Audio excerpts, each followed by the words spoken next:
the embrace of an endless blue sky, a peculiar school stood at the edge of a sleepy town, its existence barely acknowledged by the locals. This was no ordinary place of learning. It was shrouded in mysteries and legends, whispered about in the hushed tones of fear and curiosity. Among its students was a boy named Ethan, gifted with an intellect that outshone his peers, yet burdened with an insatiable curiosity that often led him into the shadows of the unknown. Ethan's fascination with the supernatural had always set him apart. His thirst for knowledge about the world beyond the veil made him a loner, his only companions the books that lined his shelves, filled with arcane lore and forbidden tales. It was during one such lonely afternoon that he stumbled upon a story that would change his life forever. It spoke of an ancient gate hidden within the school grounds, a gateway to realms untold. The tale ignited a fire within Ethan. He became consumed with finding the gate, poring over old maps and forgotten texts. His search led him to a neglected part of the school, where ivy clung to the walls like desperate fingers, and the air felt thick with secrets. There, partially obscured by vegetation, stood an imposing iron gate, its surface etched with symbols that seemed to dance in the corner of his eye. Driven by a force he couldn't understand, Ethan began his attempts to open the gate. Each day, after the final bell had tolled, he would return to the gate, trying everything from spoken incantations to complex alchemical mixtures. One such mixture required an unusual ingredient, the tears of an onion, said to mimic the weeping of souls lost between worlds. Ethan, undeterred by the oddity of the task, found it a small price to pay for the promise of unlocking the gate's secrets. Weeks passed with no success, and Ethan's obsession grew. He began to notice strange occurrences around him, shadows that moved on their own, whispers that echoed through empty halls, and a pervasive sense of being watched. Despite the fear that gnawed at him, Ethan pressed on, driven by a desire for knowledge that overshadowed his instincts for self-preservation. Then, one evening, as the sky painted itself in the hues of twilight, Ethan's world changed. As he mixed the onion's tears with the other components, the ground beneath him trembled. The air grew cold, and a dense fog enveloped the school. From the mist, shapes began to emerge, forms twisted and grotesque, their eyes gleaming with malice. The creatures, born from the gate's forbidden threshold, were drawn to Ethan's presence. They circled him, whispering promises of knowledge and power, their voices a cacophony of temptation and dread. Ethan, paralyzed by fear, realized too late the true nature of the gate. It was not a portal to knowledge, but a door to a realm of nightmares, kept sealed for a reason. In his hubris, Ethan had broken the seal, unleashing horrors untold upon the school.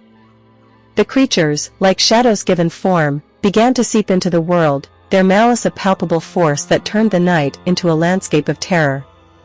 The blue skies that once watched over the town were now a mocking memory, obscured by the darkness that Ethan had unwittingly invited. As the night wore on, Ethan found himself trapped in a nightmare of his own making. The school, once a place of learning, had become a labyrinth of fear, its halls roamed by the creatures of the gate. In a desperate bid for redemption, Ethan sought to close the gate, to undo the chaos he had caused. Armed with nothing but his wits and the remnants of his shattered courage, Ethan navigated the haunted corridors. He encountered horrors that defied explanation, rooms where time flowed backward, staircases that led to impossible heights, and, most unsettling of all, a constant, skittering presence that watched from the shadows, its eyes reflecting a malevolent intelligence. This presence, a creature born from the darkest depths of the gate, had taken a particular interest in Ethan. It was a being of whispers and deceit, a master of the mind's darkest corners. It spoke to Ethan, its voice a seductive lure, promising him an escape if he would but open the gate further. Ethan, his mind frayed by fear and guilt, struggled against the creature's influence. He realized that to save himself and the school, he must confront the gate once more. With the dawn approaching, and the last of his strength waning, Ethan made his way to the iron barrier that had started it all. As the first light of dawn broke over the horizon, casting a serene glow over the blue skies, Ethan stood before the gate once more. It loomed before him, not just as a physical barrier, but as a testament to his folly. Drawing upon every shred of knowledge he had acquired, Ethan prepared to perform the ritual that would seal the gate, knowing that it might require the ultimate sacrifice. With the creatures of the night bearing down on him, Ethan began the incantation, his voice steady, despite the fear that clawed at his heart. As he spoke the ancient words, the air around him shimmered, and a blinding light erupted from the gate. The creatures recoiled, their forms dissolving into the ether, their screams fading into silence. The gate shuddered, its ironwork glowing as if alight with an inner fire, before slamming shut with a finality that echoed through the now quiet halls. Exhausted and alone, Ethan collapsed as the first rays of the sun warmed his face. The school, though forever changed, was silent once more. The gate stood sealed, its secrets locked away, a somber reminder of the price of curiosity unchecked.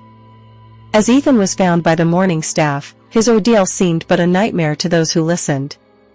But the rat that watched from the shadows knew the truth of the darkness that had been unleashed and contained once again. And under the now peaceful blue skies, Ethan vowed to remember the lessons of the night, where his search for knowledge had opened a door to a world that was never meant to be seen.